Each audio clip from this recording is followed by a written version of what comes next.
Assalamualaikum warahmatullahi wabarakatuh.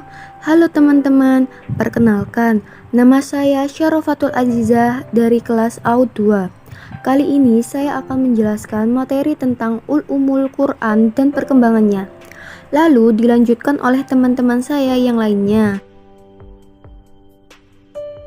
Yang pertama ada Muhammad Agus Ferdiansyah, Syarafatul Azizah, saya sendiri, dan yang terakhir ada Ratu Sarah Vena Wiguna.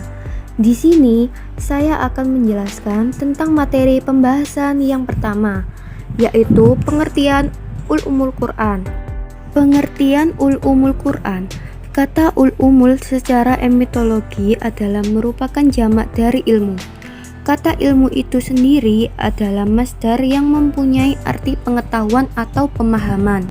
Selanjutnya, kata Al-Quran. Secara etimologi, kata Al-Quran merupakan masdar dari kata qara, yang maknanya sama dengan kata qiraah, yang berarti bacaan. Kemudian diberi makna sebagai isim maf'ul, yaitu makruh yang artinya yang dibaca. Selanjutnya, arti ulumul Quran. Kata ulum jamak dari kata ilmu. Ilmu berarti al-fahmu wal idrak, yang artinya faham dan menguasai.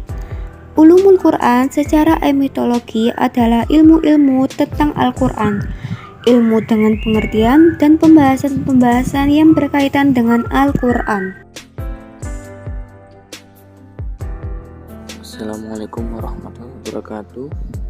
Perkenalkan, nama saya Muhammad Agus Ferdiansyah. Saya di sini akan menjelaskan tentang ruang lingkup pembahasan Ulumul Quran. Ulumul Quran memang mempunyai ruang lingkup pembahasan yang luas, meliputi semua ilmu yang ada kaitan dengan Al-Quran, baik berupa ilmu diniyah seperti ilmu tafsir maupun ilmu-ilmu bahasa Arab. Quraisy Shihab mengklasifikasikan materi pembahasan Ulumul Quran dengan membaginya ke dalam 4 komponen. Yang pertama, pengenalan terhadap Al-Quran. Yang kedua, kaidah-kaidah tafsir atau qawaid tafsir. Yang ketiga, metode-metode tafsir. Dan yang keempat, kitab-kitab tafsir dan mufassir. Secara garis besar, Al-Quran dibagi menjadi 2 pokok bahasan. Yang pertama, ilmu riwayah, yaitu ilmu-ilmu Al-Quran yang memperoleh melalui jalur riwayah semata, seperti ilmu yang membahas tentang macam-macam qiraat, tempat turunnya ayat Al-Quran, waktu sebab-sebab turunnya, dan sebagainya. Yang kedua, ilmu dirayah, yaitu ilmu yang diperoleh dengan jalan penelaahan secara mendalam, seperti memahami lafaz yang gharib tentang ijaz Al-Quran. C. Cabang-cabang atau pokok bahasan Ulumul Quran. Pokok-pokok.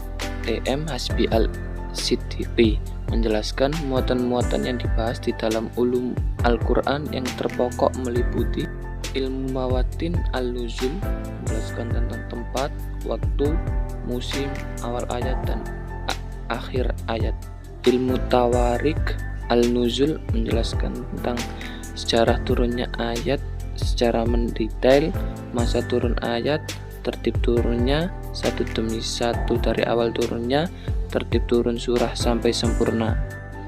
Ilmu asbah al-nuzul menjelaskan tentang sebab-sebab turunnya ayat.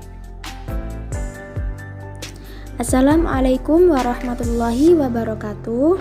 Perkenalkan, nama saya Ratu Sarah Vena Wiguna. Saya di sini akan mempresentasikan materi tentang sejarah Ulumul Quran dan urgensi kegunaan Ulumul Quran. Sejarah Ulumul Quran. Sejarah perkembangan Ulumul Quran tidak terlepas waktu kapan Al-Quran diturunkan pertama kali sampai dengan bagaimana Al-Quran menjadi sebuah mushaf. Perkembangan Ulumul Quran dikelompokkan menjadi fase-fase sebagai berikut. 1. Ulumul Quran pada masa Rasulullah SAW.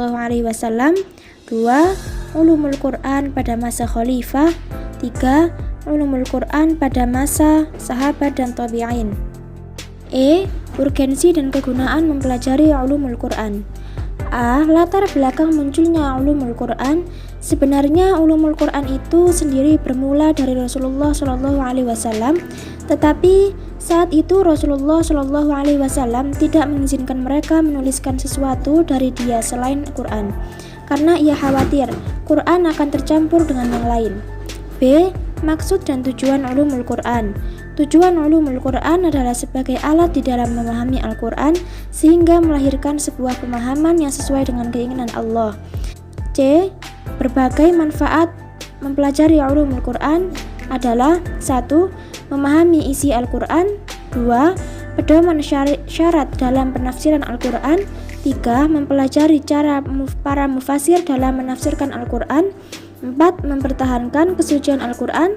5. Mencegah kesalahan dalam menafsirkan Al-Quran.